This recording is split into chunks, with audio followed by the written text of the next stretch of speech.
الرحمن الرحيم.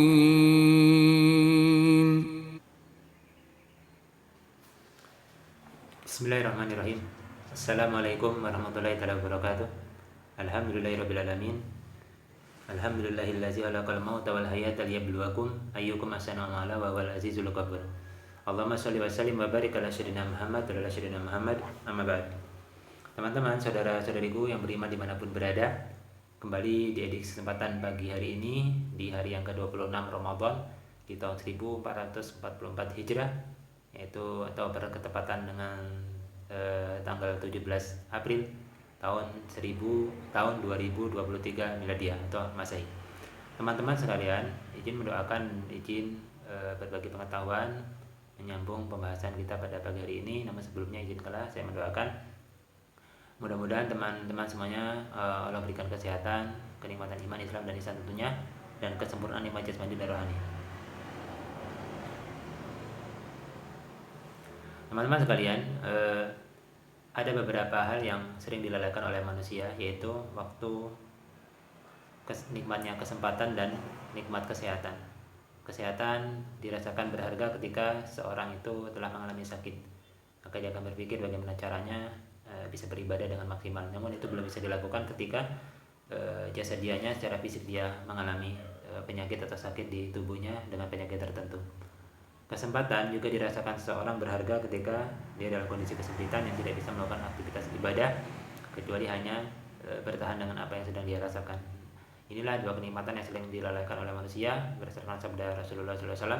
Ya, dua kenikmatan yang sering dilalaikan oleh manusia adalah nikmat kesehatan dan nikmat kesempatan. Sehat dan kesempatan adalah satu hal yang berharga. Nah, teman-teman sekalian, izin mengingatkan terutama pada diri saya pribadi, mungkin di akhir Ramadan ini ada beberapa di antara hamba Allah yang beriman yang berpuasa di bulan ini mengalami penurunan semangat untuk sholat beribadah, terutama sholat jamaah di masjid bagi laki-laki. Saya akan tampilkan sebuah hadis yang insya Allah memotivasi kita yang mendengarkannya dan memotivasi saya secara pribadi insya Allah. Kali ini menampilkan hadis di di kitab Sahih Muslim, ya, Sahih Muslim di halaman 196, ya, di subtopik yang ke-42, yaitu kitab sholat di masjid, ya, gitu. Kita sholat di masjid itu di subtopik yang kitab yang kelima, ya, subtopiknya 42, nomor hadisnya 649, dan nanti koneksinya dengan nomor hadis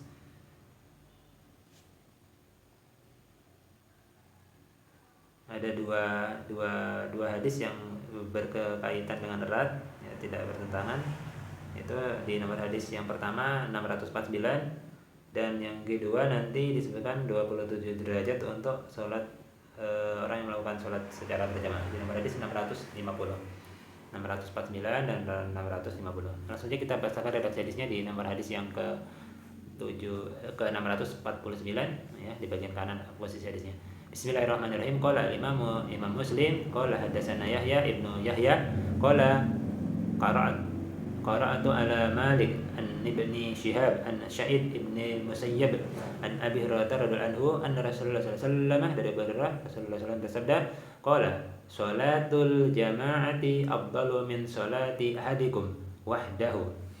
Salat berjamaah itu lebih utama atau lebih afdal dibandingkan salat sendirian di antara kalian yang dikerjakan secara sendiri-sendiri. Berapa derajat perbandingan salat sendirian dan salat berjamaah? Hadis yang pertama, bi khamsatin wa ishrina juz'an. Itu 25 derajat dibandingkan salat sendirian. Dari sini juga akhrajahul Bukhari oleh Imam Bukhari dikeluarkan dalam hadis banyak, ada 9 hadis, ya, dengan redaksi yang hampir sama atau menyamai. Terus di hadis yang ke-650-nya disebutkan di sini, salatul jama'ati afdalu min salatil fadhi bi sab'i wa ishrina darajah. Itu disebutkan di sini salat jamaah itu lebih utama dengan salat yang dikerjakan dengan tidak berjamaah sebanyak bi sab'i wa ishrina darajatan, yaitu 27 derajat. Jadi teman-teman, yang saya katakan dan yang saya sampaikan, pahala akhirat itu beda dengan hitungan dunia. Ya, kita jangan menghitungnya pahala 25 dan 27 itu dengan 1, 2, 3. Ada dalam hadis Muslim, nanti dalam hadis yang lainnya itu disebutkan jarak antara 25 derajat tadi atau 27 tadi, jarak antara satu keduanya itu perjalanan 500 tahun. Jarak antara dua dan ketiganya perjalanan 500 tahun. Jarak ketiga dan keempatnya itu dari ketiga, jarak ketiga dan keempat, dari keempat dan kelima itu jaraknya 500 tahun. Jadi kalau satu kali menjelang sholat berjamaah sangat rugi. Apalagi ini di Ramadan kan. Nah, di Ramadan ini 27 itu jadi berapa? Kalau dikalikan minimalnya dilipatkan setidaknya 10. Ya kan, dari 27 itu balasannya dilipatkan berarti jadi 270. Itu kalau bertepatan dengan Lailatul Qadar, ya kita sholat isya misalnya kan turun gitu kan di malam itu, atau sholat tahajud misalnya, maka besar sekali pahalanya. Sholat isya misalnya Lailatul Qadar turun 4 rakaat dikerjakan yang fardu, dibalas berapa? Lebih baik dari 1000 bulan amalan. 1000 bulan itu tidak dipotong tidur, tidak dipotong BAB, tidak dipotong buang air kecil, tidak dipotong main-main, tidak dipotong bercakap, penuh selama 1000 bulan lebih beribadah. Siapa yang sanggup? Tidak akan yang sanggup. Makanya amalan Umar Rasulullah ini diistimewakan oleh Allah Subhanahu wa taala. Umar Rasulullah ini umurnya pendek-pendek tapi amalannya itu nilainya besar. Sebagaimana Rasulullah bersabda juga kepada salah seorang wanita sahabiat itu kan, dia berada di masjid, dari Rasulullah mau keluar ketika subuh, ketika Rasulullah balik tadi waktu setelah suruh atau waktu duha, orang itu masih duduk di situ. Ditanyakan, dia berzikir.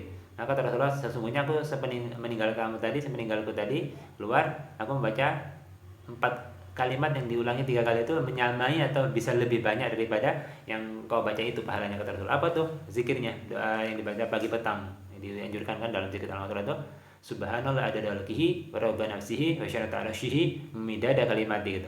Memuji Allah sebanyak bilangan makhluknya gitu kan, dan seberat timbangan arsyinya gitu. Kita nggak tahu seberapa berat timbangan kekuasaan Allah Subhanahu wa taala gitu. Nggak akan ngerti kebesaran Allah Subhanahu wa taala seberapa. Nah, itu pujian yang sangat sempurna bagi Allah, maka wajar kalau kita diberikan pahala yang berlimpah gitu Allah Subhanahu wa taala ketika membaca itu pagi petang 3 kali, pagi habis subuh atau setelah sholat subuh itu dibaca 3 kali, nanti habis maghrib atau menjelang maghrib baca 3 kali juga. Itu saja teman-teman yang bisa saya sampaikan pada kesempatan kali ini. Mudah-mudahan ini bisa memotivasi khususnya bagi laki-laki, saya dan kita semua yang berjenis kelamin laki-laki yang sudah diwajibkan sholat, ya kan, tidak hanya puasa tapi sholat fardunya dikejar. Sayang ini tinggal berapa hari lagi, 5 hari lagi setidaknya atau 4 hari. Kita evaluasi lagi, kita lihat lagi daftar mana yang sholatnya mungkin masih kurang maksimal, ya kan. Ketika azan belum ada respon, coba cek lagi. Mudah-mudahan kita menjadi hamba Allah di akhir Ramadan nanti, menjadi hamba Allah yang bertakwa dan dijadikan bagi golongan orang-orang yang bertakwa di sisi Allah yang terbaik insyaallah. Dan mudah-mudahan Allah menerima seluruh amalia ibadah kita dengan penerimaan yang terbaik di sisinya. Amin. Allahumma amin. Allahumma rabbana taqabbal minna innaka antas samiul alim wa tub alaina innaka antat tawwabur rahim. Allahumma kfina bihalalika an haramik wa adina bidzalika amman sabaq. Allahumma inna nas'aluka al-huda wat tuqa wal afafa wal ghina. Rabbana atina fid dunya hasanah wa fil akhirati hasanah wa qina adzabannar. Subhanakallahumma wa bihamdika asyhadu an la ilaha illa anta astaghfiruka wa atubu ilaik. Walhamdulillahirabbil alamin. Cukup sekian dari saya. Jika ada kesalahan mohon dimaafkan. Jika ada kebaikan itu berasal dari Allah dan Rasulnya, silakan diambil manfaatnya dan diamalkan. Assalamualaikum warahmatullahi wabarakatuh.